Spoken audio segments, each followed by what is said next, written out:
কবর থেকে নাফরমানের হাসর শুরু হয়ে যাবে, তার কবর থেকে যখন আযাব শুরু হয়ে যাবে, বান্দার অবস্থা কেমন হবে জানো? নাফরমান দুনিয়া থেকে বিদায় হওয়ার সময় তিনটা আযাব নিয়ে কবরের ভিতরে গেল।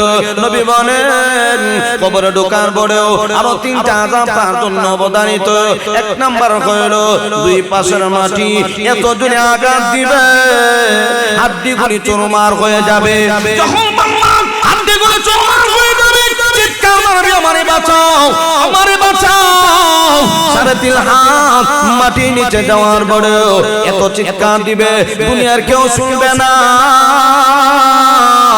ওই বান্দা বাবার লাশ, বাবার কবর বাড়ির সামনে আছে, মার কবর বাড়ির সামনে আছে, 3.5 হাত মাটির নিচে, কিন্তু কবরে কি হয় না হয় কোনো কিছু বোঝা যায়নি।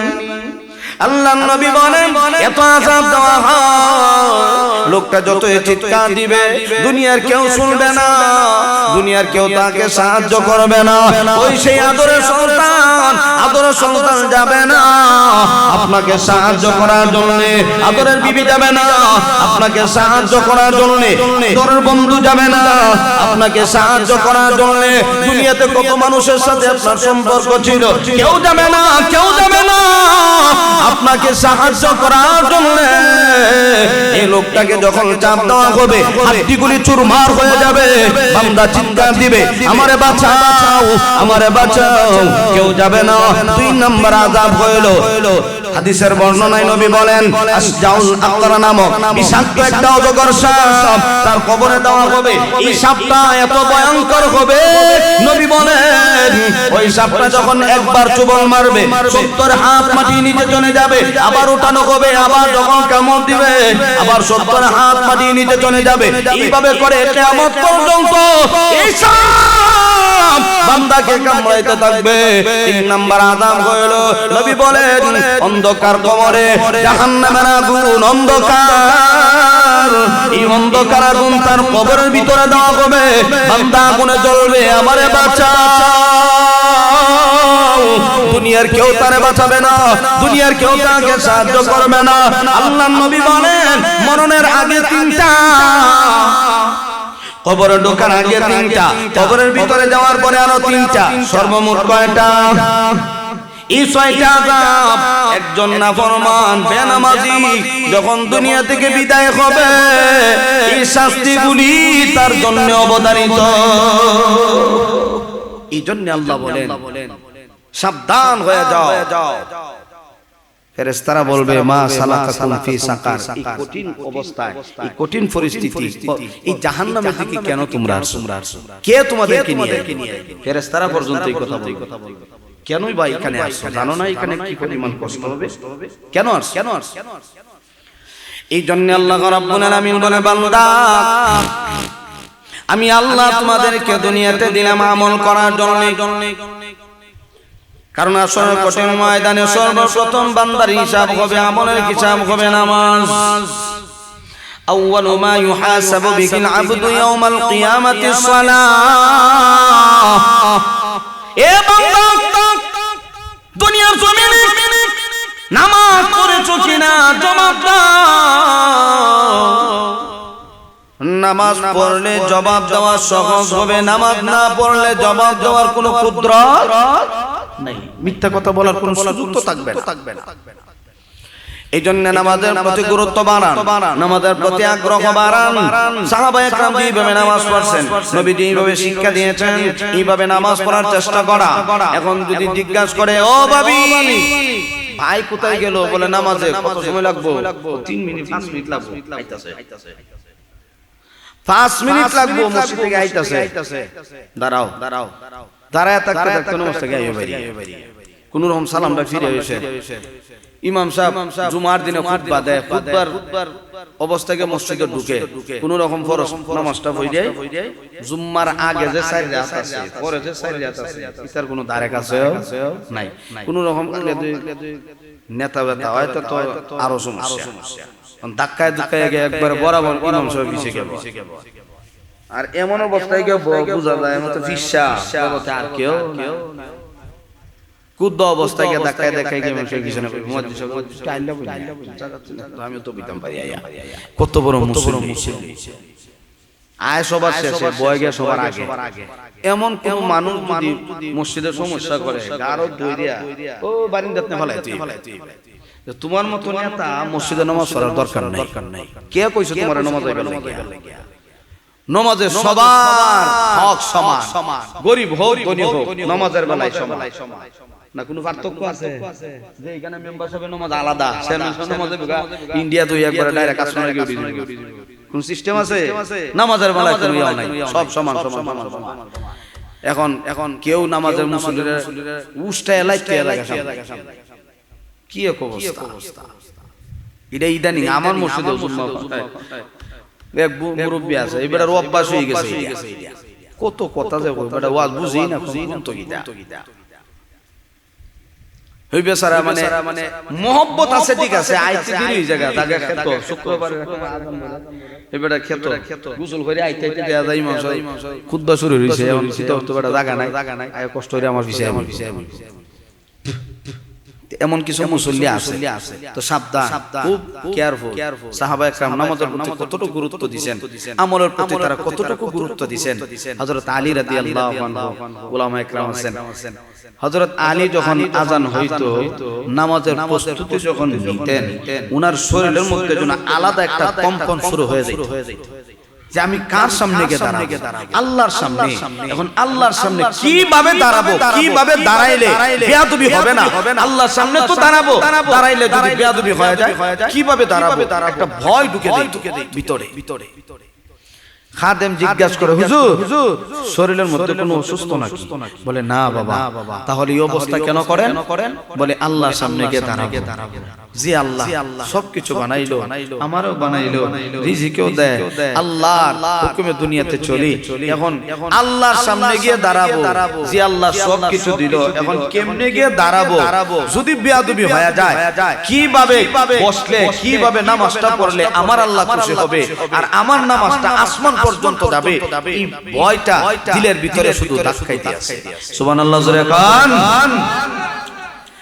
এইভাবে নামাজ পড়তে হবে এই জন্য ভাই আমল হলো নিজের মান আমিলা সালিহান ফালিনাফসিহি ওয়া মান আসাআ ফাআলাইহা আল্লাহ বলে বান্দারে আমল করো যদি আমল করো নিজের গুনাহ করো তাও নিজের ভালো হোক মন্দ হোক উভয়টা তোমার আমল নামায় জমা হবে আমল যদি ভালো হয় মরণ হবে ভালো আমল যদি ভালো না হয় মরণটা হবে কষ্টের কারণ হলো দুনিয়াতে যারা আল্লাহর সাথে ভালোবাসা দুনিয়াতে যারা আল্লাহর সাথে প্রেম তাদের মরণটা হবে সুন্দর আল্লাহু আকবার দেখেন নাই আপনাদের এলাকার কৃতি সন্তান ব্রাহ্মণবাড়িয়ার কৃতি সন্তান জুবায়ের আহমদ আনসারী রাহমাতুল্লাহি আলাইহি জানাজায় কি পরিমাণ মানুষ হইল আল্লাহ কি পরিমাণ সম্মান দিল এত সম্মান কেন পাইলো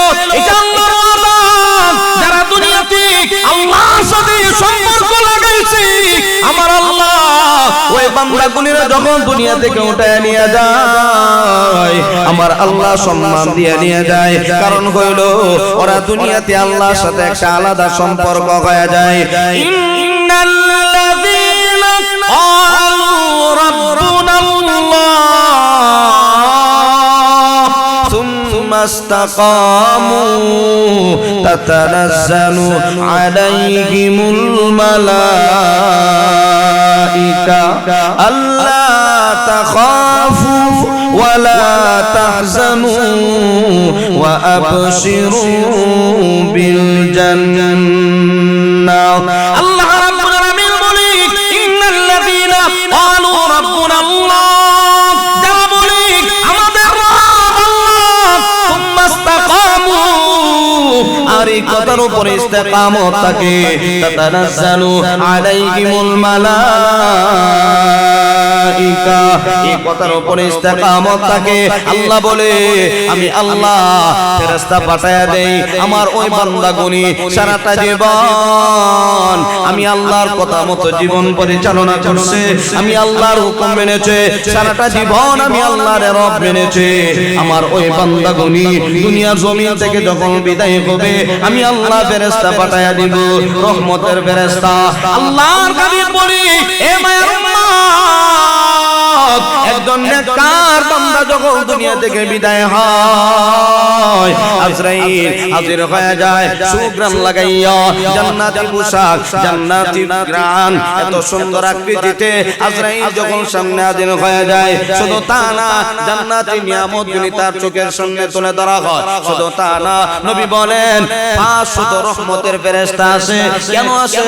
আহলান সাহলান সুস্বাগতম জানানোর জন্য। ওই বান্দাটা এতই নেককার, ওই বান্দাটা আল্লাহর কাছে এতই দামি, ওই বান্দাকে আহলান সাহলান জানানোর জন্য 500 রহমতের ফেরেশতা আল্লাহর পক্ষ থেকে পাঠিয়ে দেওয়া হয়। তাতানাজ্জালু আলাইহিমুল মালাইকা। আমি আল্লাহ আসমান থেকে ফেরেশতা পাঠিয়ে দেব কেন জানো? ফেরেশতারা কানে কানে সুসংবাদ দিবে, আল্লাহ তাখাফু ওয়ালা তাহজানু ওয়া আবশিরু বিল জান্নাহ। এ আল্লাহর বান্দারা কোনো ভয় নাই, কোনো ভয় নাই, কোনো টেনশন নাই, জান্নাতের সুসংবাদ গ্রহণ করো। সারাটা জীবন কষ্ট করছো, আল্লাহকে ডাকছো, আল্লাহরে দেখো নাই, আল্লাহরে দেখো নাই, আল্লাহর হুকুম মানছো, আল্লাহর প্রশংসা করছো, আল্লাহর এত প্রেম আর ভালোবাসা অন্তরে ঢুকাইছো। আমার আল্লাহ আমাদেরকে দিয়া তোমাকে জান্নাতের সুসংবাদ দেওয়াইছে। বান্দারে কোনো ভয় নাই, কোনো টেনশন নাই, জান্নাতের সুসংবাদ গ্রহণ করো।